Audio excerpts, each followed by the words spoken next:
and his praises shall always be in my mouth.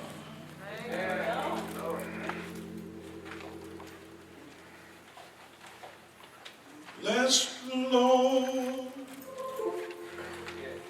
oh my soul, and all that is within me. Bless His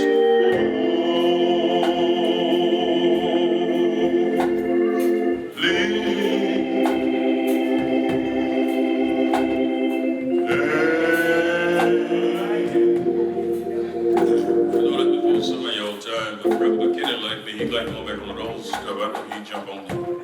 Bless the Lord, oh my soul, and all that is within me. Bless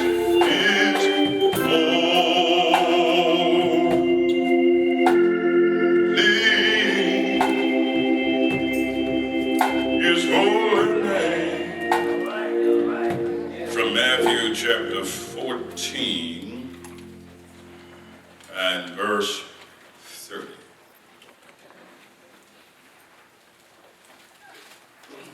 Page 796. 796 in the red Bible.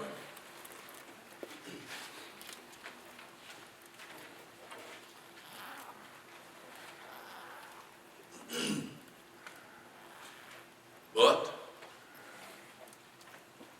when he, what's that word?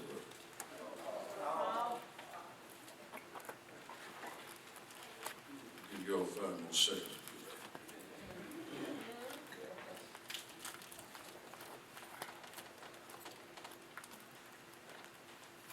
Reverend Mark Turner told me last night that I believe today he's preaching rescue mission for choir leaders.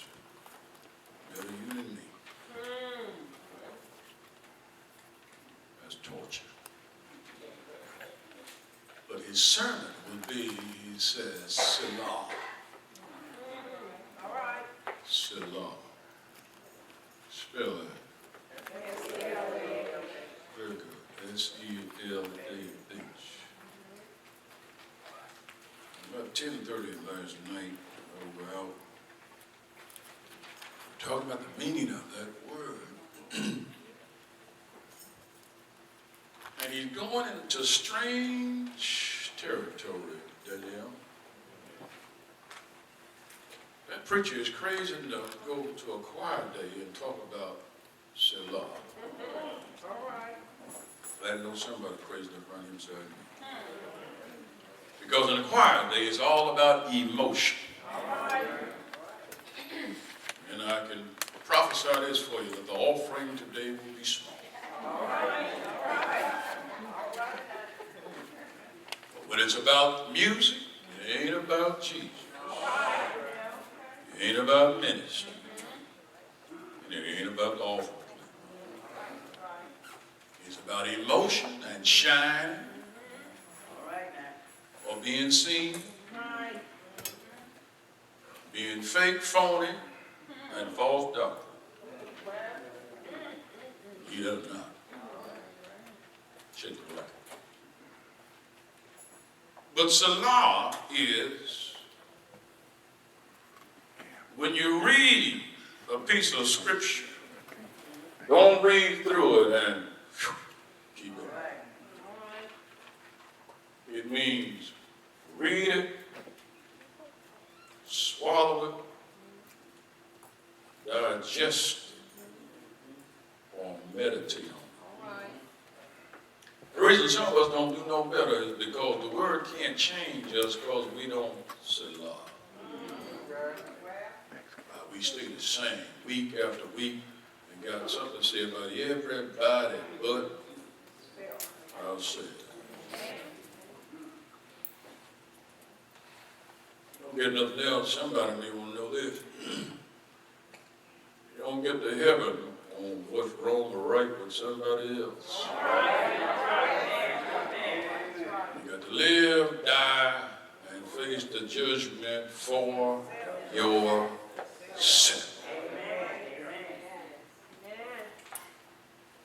And furthermore, I have taught in this church for many years that when you look at a man or look at a preacher, you're looking. See, I need to teach again, but y'all need it. You're looking too low.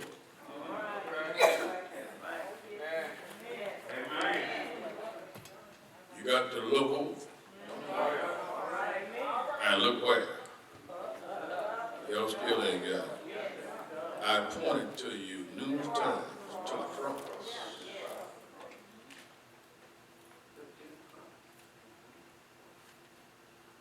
Everywhere else is too low.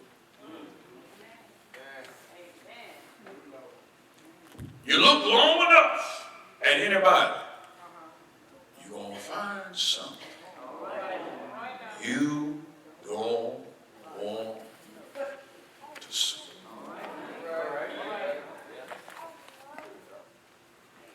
And if you think that's bad, I got bad news in the house of good news.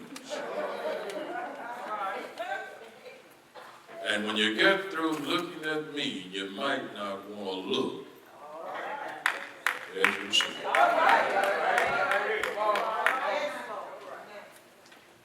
Whether you're looking at you, your mama, your daddy, or the preacher, you are looking to look.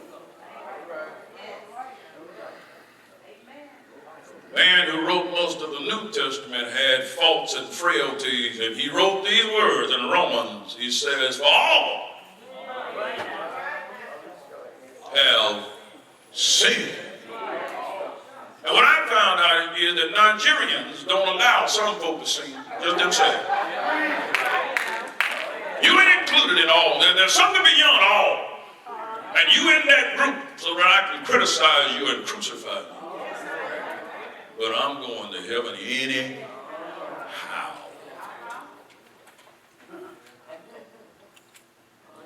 And you lie with an adjective before it that some of y'all don't want me to say.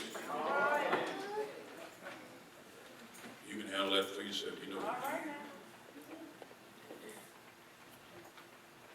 It says here in the 30th verse, but when he what? See, I waited all that time to just one more y'all catch it. I tell you, don't change. Folks don't change. They just holler, but they don't change. When he saw the wind, he was afraid and beginning to sink, cried out, Lord, save me. I'm going to do something. I'm going to attempt to do something. You know what they're going to do in the party today? I'm going to attempt. I'm going to attempt to do something. I want to do what y'all want me to do. What y'all want me to do? Tell the truth. Besides that, be short. It is my desired goal as often as possible from now on to be short. I have a reason to be short. I'm on purpose. I'm on purpose and on point. You know why I want to be short? Because you're not here, they're going to change nothing. So I ain't going to waste your time, my time, and the Lord's time. Just preach and get a benediction and let you go do whatever the Hades you going to do anyway, because you ain't going to change, you just want to change me. Let's just get to it and get going. How about that? Anybody agree with that in the Baptist church? Say aye. The ayes have it, and it is there. Anybody concerned about the names? And since it has been lied that it's going to be done however I want it done in this church anyway, which was a bold-faced liar that said it, since that's the way it is, I done said it, and that's it.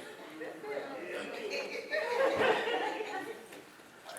So from this scripture, let me give you the points where we've gone and the points where we're going, and then I want to give you this sermon then.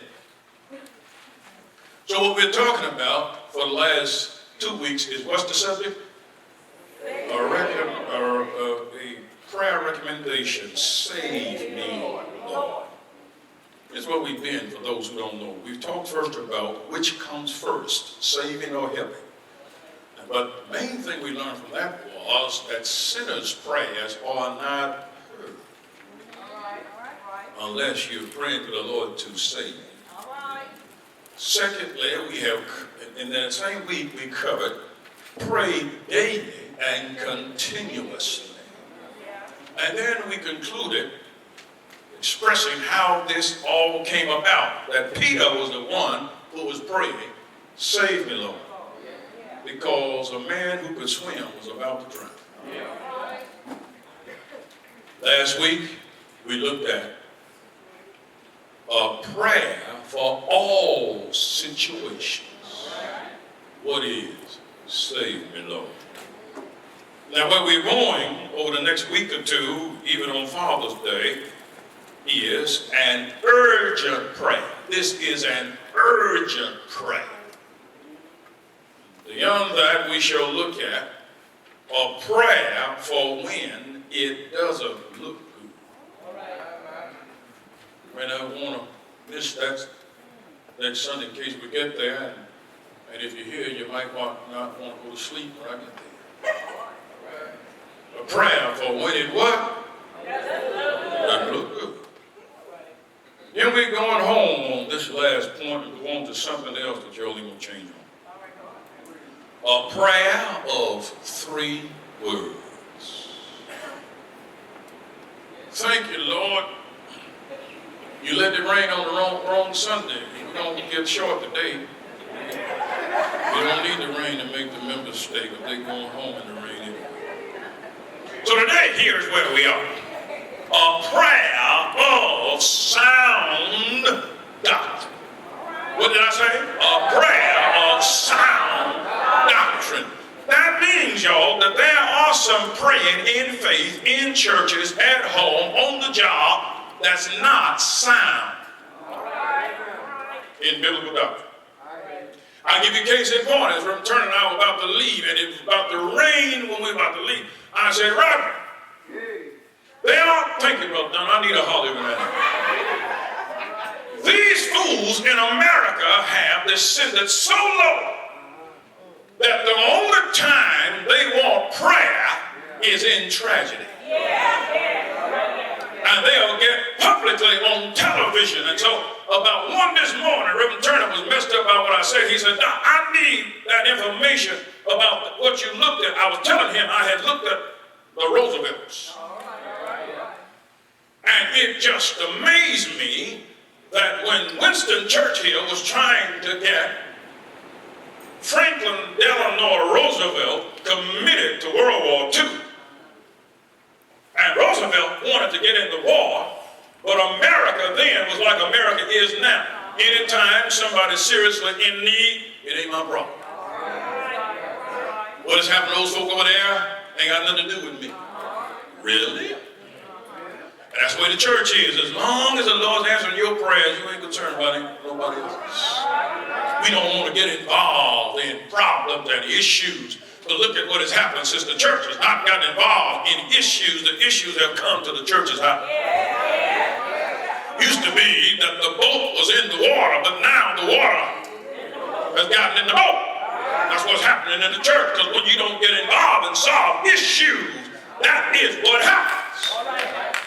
And so they were meeting in secret, and they were on a ship, possibly a battleship. Let me tell y'all something. Can y'all believe this? Y'all may not believe this. You probably don't believe this. They were on a government ship with a bunch of sailors having church. You're not making it up. No, sir. And the only 2 folk who were sitting down were Churchill and Roosevelt. And Churchill was on a mission. He was trying to get Roosevelt more involved in World War II. And so he came with a mission, Demond. He brought 3 songs. And he was trying to make up his mind which of the 3 songs he wanted the choir to sing on the battleship. He concluded of these 3 religious songs, "Onward, Christian Soldiers." I want to tell you, they were making more noise than we do at the Faith Missionary Baptist Church. There, the President of the United States was sitting there in his seat singing, onward Christian soldiers. And then with the cross of who? Jesus. Going on as before. Now that was 70 years ago. You let that happen today, it's going to be on CNN. And somebody going to lose their job.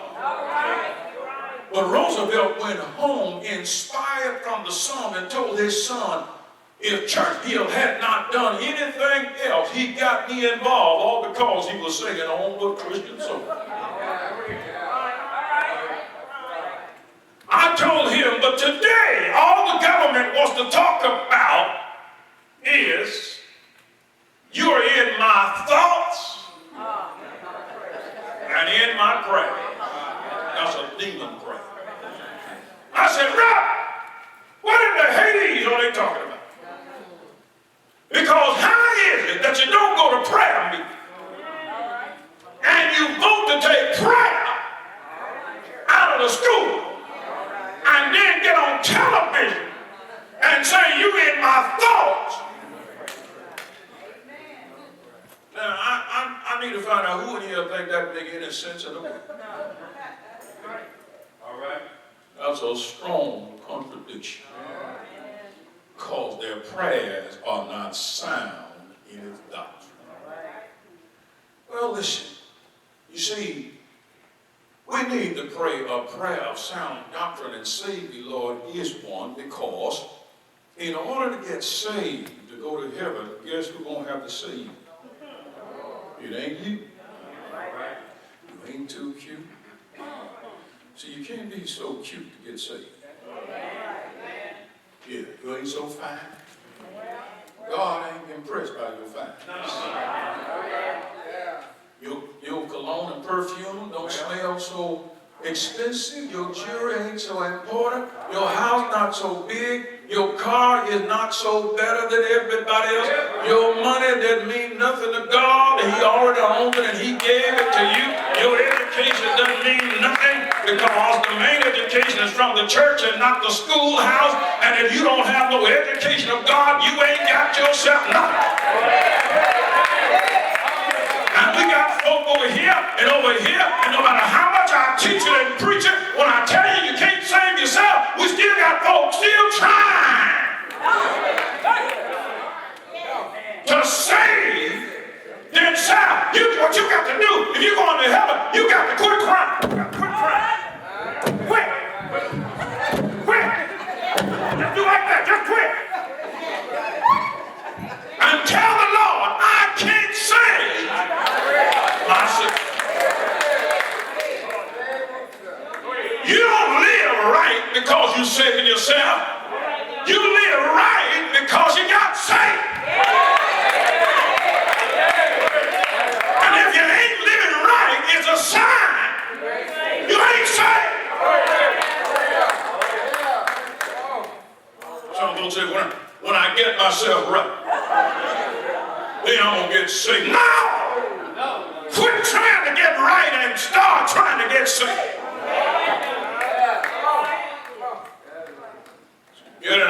Getting saved is up to God. Living right is up to us. Somebody will sleep, I'm going to say it again. I said, getting saved is up to God.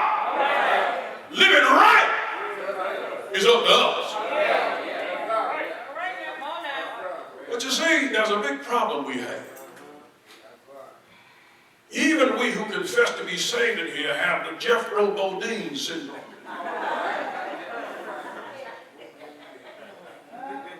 What I say y'all got? Syndrome. Anytime you have a syndrome, you have a sickness, you have a handicap, you have a hindrance, you have an infection of some kind. It is usually mental and not physical. See, the syndrome that we have is we want to have a good time and put the Lord on the back burner, and then when we get wore out, crippled, got to be wheeled in, can't have see, can't have hear, hair falling out, and got to die, and then when we die, we don't even take the die no more. And then we need somebody to read it for us, because we can't read it no more by ourselves. With our hand all crumpled up, can't even straighten our fingers out. Then we say, Lord, if you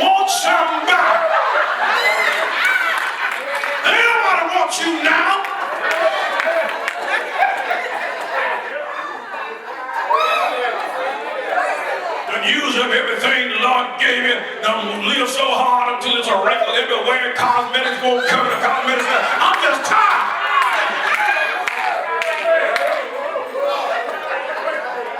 Dear the Lord, if you want somebody, here I am.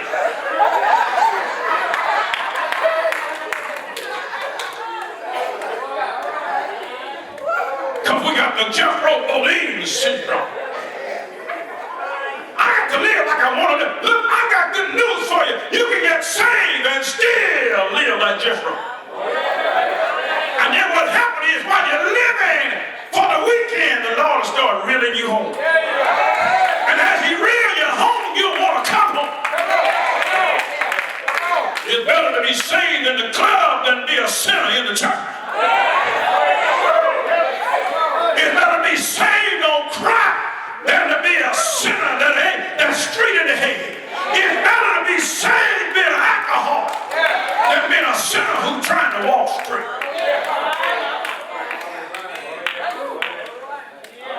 The devil wants you to think you got to give this up and give this up and give this up and give this up and give this up. You ain't got to give up nothing but yourself. Lord will save you in the crib. He'll save you in the church. He'll save you in the club. He'll save you in the college. He'll save you everywhere. All you got to do is just tell Him, save me, Lord, and believe. And let Him straighten out your life. Am I right about it? See, but many folk are trying to get the glory by trying to tell the Lord how to do it. They're not trying to straighten stuff out. They're trying to straighten Him out. Do y'all believe that? You don't believe that? Come to prayer meeting with me and listen to how folk be praying. They tell the Lord, now Lord, you get up this time in the morning, and I want you to cook my eggs over easy. Don't go on scramble. And I want you to go, don't go to Memorial Hospital. I want you to go to Osmus. And I want you to go for free, and you need to be back by a certain time, and while you're doing that, I'm going to take a nap. We want to tell the Lord everything to do as if He's the one who needs to be straightened out instead of getting the Lord to use us. Much of the problem with those of us who have the Jethro syndrome and have a sin problem is that there is a conflict, and you need to remember this or write it down, that there is a conflict as sinners and even as saints in our living. There's a conflict between faith and fear. Reason there's a conflict between faith and feelings is because the devil works in your faculties. And your faculties are feelings of touch, the five senses, the hearing, the seeing, the smelling.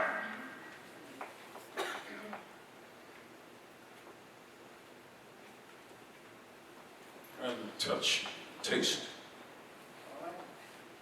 feel, hear, see, smell, and taste. And every day you're having to fight the fight between faith and feelings because your faculties are getting in the way. Our faculties keep us low. Our faith makes us rise. Our faculties tell us what we can't see. Our faith helps us see what can't be seen. Now, faith is the substance of things hoped for, the evidence of things not seen. Faith says you got it when your feeling from your pocket says you're broke. Faith says it's already worked out, while your feelings tell you stuff still working wrong. Faith says you're going up when the gravity of your body makes you feel like you're going down. Faith says you ain't by yourself when your eyesight looks around and ain't nobody in town. Faith says it's all good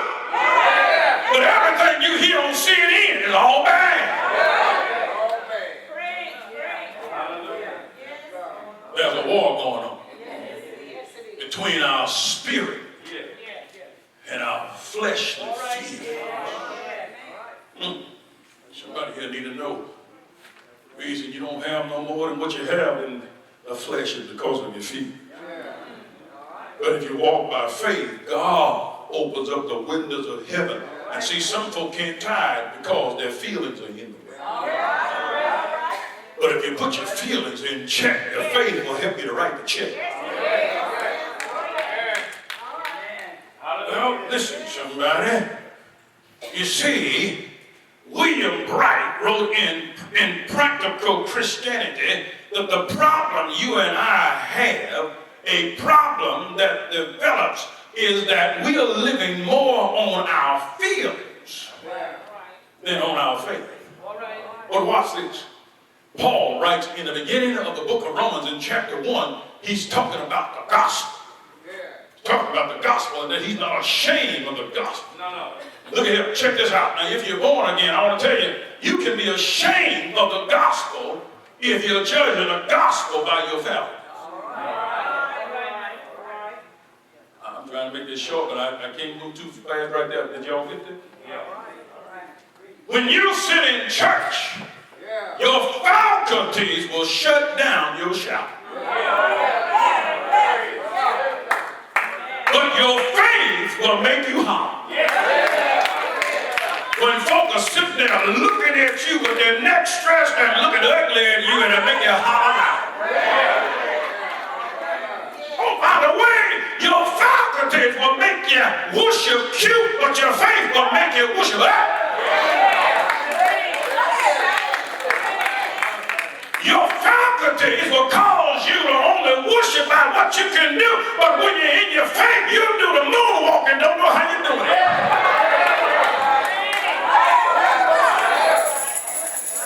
Your faculties will cause you to say, if I go to church today, I don't feel good. And if you get in here, you barely made it in here, but when you get in here and your faith takes over, what you want to feel, and you don't feel no more. And on your way home, you say, I don't feel bad no more. Anybody here living with that? Your faculty will say, I don't want to be bothered with them Negroes and their thing. I'm tired of them. You think you got a problem? I got to live with all y'all. But your faith will tell you, I'm going on anyhow. Because it ain't about them, it's about the Lord I serve. He's been too good to me to shout. I'm trying to do some Negroes. Practical Christianity. Yeah, William Bright says, our problem is that we are living more by subjectivity than what? Objectivity. Yeah. See, when you're subjective, somebody may want to write down, you're working from the inside. When you ought to be working from the outside. Yeah, somebody need to help me remember that, because the devil has been stealing that from me for months.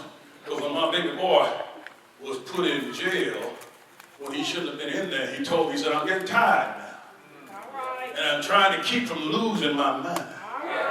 He said, but I'm about to lose my mind. He said, but he started writing stuff down. This is a 9-year-old talking. He said, but my granddaddy said, something on the inside is working on the outside. And see, something is on the inside of you trying to get out, but you're trying to keep it in. And if you're going through something, you need to close your eyes, because you see, your sight can be your tragedy. And sometimes you got to shut your eyes so you can be free. Sometimes you got to shut your eyes so you can see further. Sometimes you got to shut your eyes so you can see bigger. Sometimes you got to shut your eyes so you can worship the Lord in spirit and in truth. Sometimes you got to shut your eyes so you can overlook folk to overcome. Sometimes you got to shut your eyes so you can see Jesus. Sometimes you got to shut your eyes so you can get to where you're trying to go. Sometimes you got to shut your eyes so you can worship the Lord, so that something on the inside can work on the outside. Oh, what a joy in my life. Bright says, we are living too subjectively instead of objectively. See, when we live subjectively, the only thing we see is what I see. And everything is wrong because it's the way I see it. When we live it subjectively, we are living off of our opinion instead of off of God's truths.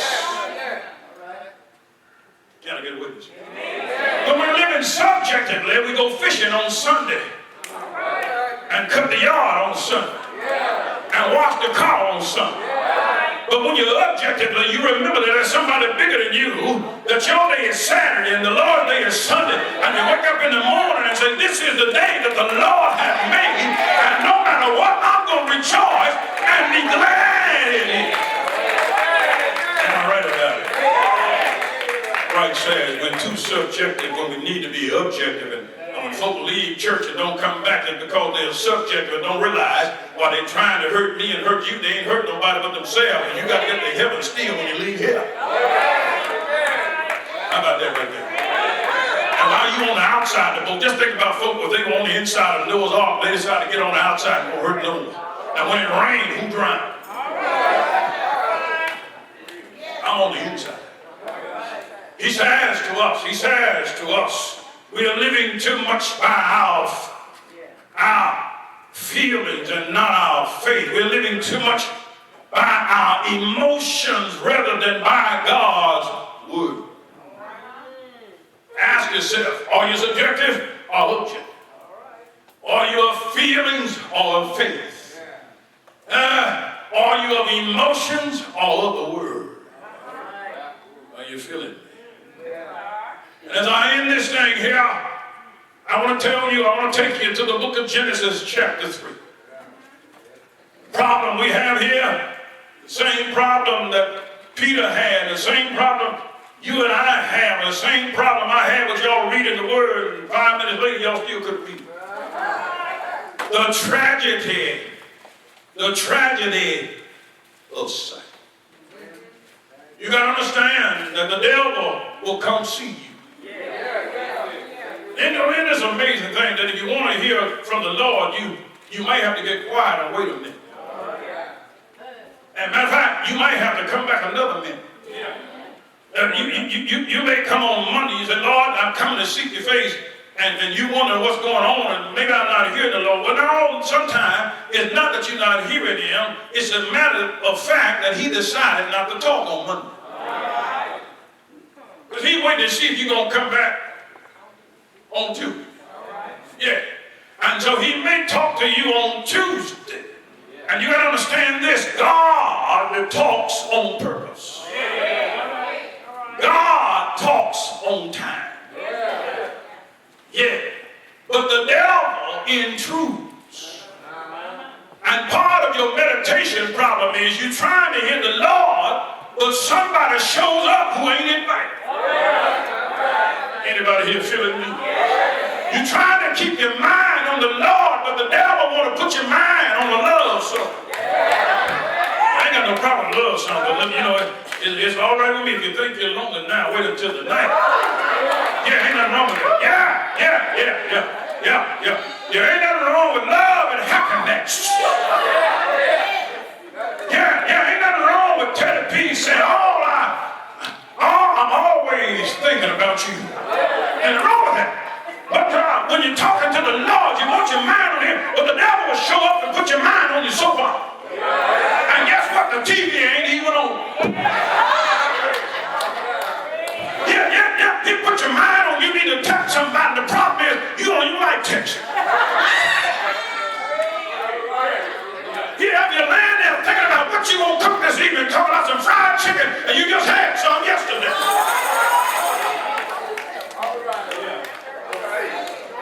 And the devil comes in uninvited, but you got to welcome the Lord. You got to tell him, welcome in this place. Yeah, you ain't got to wait on the devil, but you got to wait on the Lord.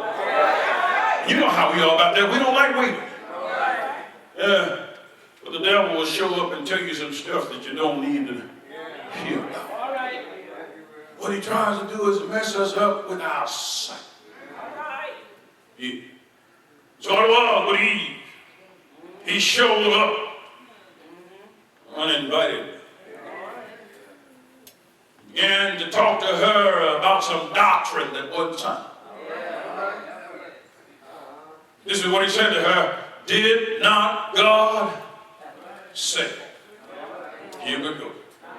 You know, folk been lying on the Lord from the garden until, what's the day? June 14th. As a matter of fact, somebody lying about, somebody about to get rid, somebody about to lie. They ain't even on their mouth. They about to lie on the Lord. Did not God say, you shall not eat of any tree in the garden? Now see, now the Holy Ghost just told me to tell you all this. He said, now Eve should have known better. You hear me? And there's another reason she should have known better. But Reverend McKee, one reason she should have known better, if we were not to eat of any tree. They had already eaten the most of it. And nothing was wrong. And God had not whipped them. God had not left them. Their fellowship was not broken. He was still blessing. And here you let some Johnny come lately. Somebody need to remember that. Somebody need to write that down. I said, here come who? You know who Johnny come lately? Some Nigerian ain't never done nothing. Some Nigerian ain't got nothing but can tell you more about how to get something, but yet they need you to help them pay their bill. Some Johnny come lately Negro who don't take care of what he got, but then he know how to handle your stuff better than you do. He come up in this church and ain't paid no tithe, ain't sacrificed, ain't been waiting on the Lord like you and I have. Then he come up in hell and mad about everything and don't do nothing, don't give nothing. Some Johnny come lately Negro. Send them up in here. Anytime Johnny comes late, it's the devil. Come in here. Everything peaceful. Everything all right. Well, I wouldn't take that if I was you. You need to look at him. She ain't got nobody.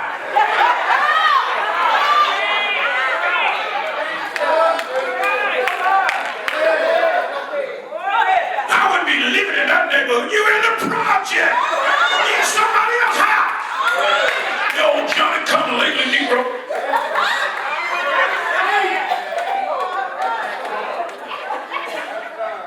What time is Johnny?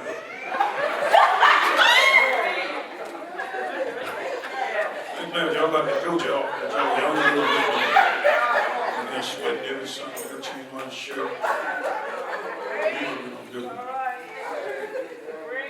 So, Eve listened to the wrong somebody. Some of y'all, most of y'all in here want to vote for Hillary. Don't vote for her. But the Lord says in that chapter, Adam, I got something against you. You listened to your wife. Now, if Adam wasn't supposed to listen to Eve, why Bill supposed to listen to Hillary? And you fools up in here about to vote for her.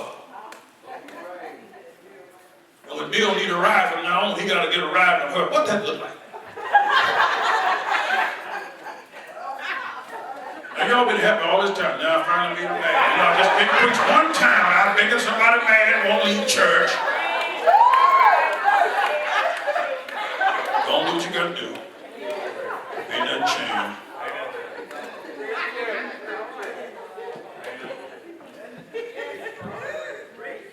When the devil got through lying and preaching to Eve, y'all, he left her thinking about it. This is what messed her up. She started getting subjected.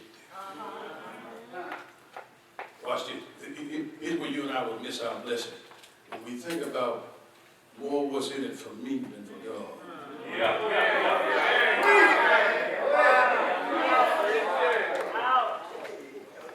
This is where you and I miss our blessing. When we think about how much glory we gonna get versus Jesus. You got quiet, Bishop. I'm gonna hit on something.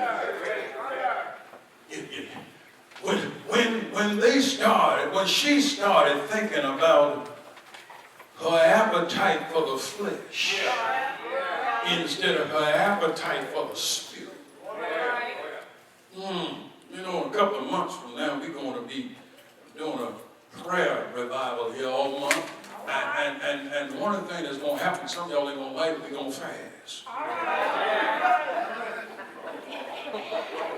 And the reason y'all don't like it is because you like to eat all the time. Hold your hand up, tell the truth. Yeah. Some of y'all sit up here overweight just like me, and you sitting there with your hand. Now you ought to lying through your teeth. Can't hardly get in what you put on this morning. I said, raise your hand. Truth will set you free. You gonna sit in the Lord. I told you, you ain't gonna do no better.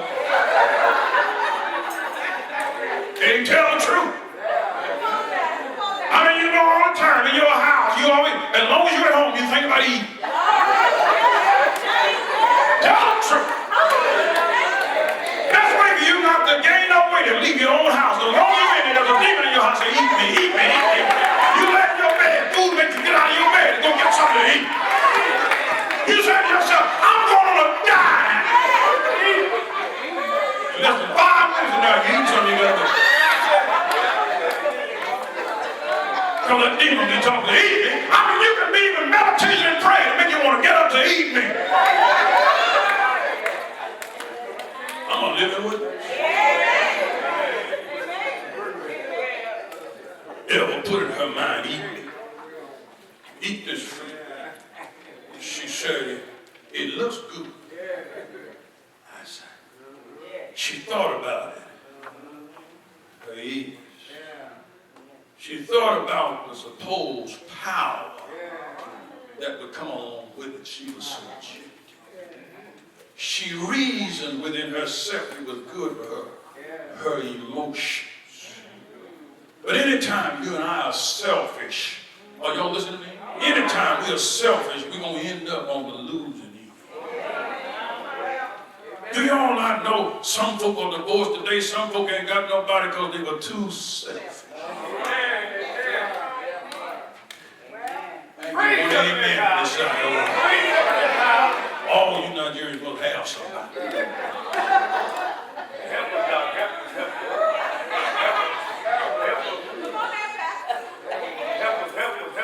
Yeah, we can stay together longer. We can have more peace in the house. We can keep somebody if we ain't selfish all the time.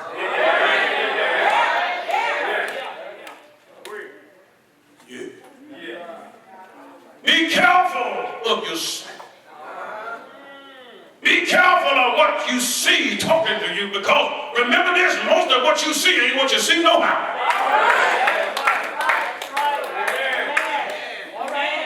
You don't get me.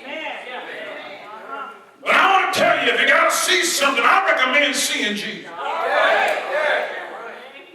If you didn't see him last week, this week is a good week to start it. Then you can end up like Job said, I heard about you. Y'all don't hear me. I said, I heard about you. But now I've been through some things. I've seen what the Lord can do. I've heard what the Word will do for your faith. I felt His holy presence. Y'all hear me? When you go through something, if you want to see something, don't look. You might not see God at the fair. But the devil is there. But wait till the rain starts falling. Wait till the wind starts blowing. Wait till the storm starts raging. The Lord will show up. I said the Lord will show up. And when He shows up, He'll bless your testimony. Say, I heard about you. But now I see you for myself. I don't need nobody now. Tell me what the Lord will do. I don't need nobody. Tell me what the Lord will bring you out of. I don't need nobody to tell me that the Lord will make a way somehow. I don't need nobody to tell me that the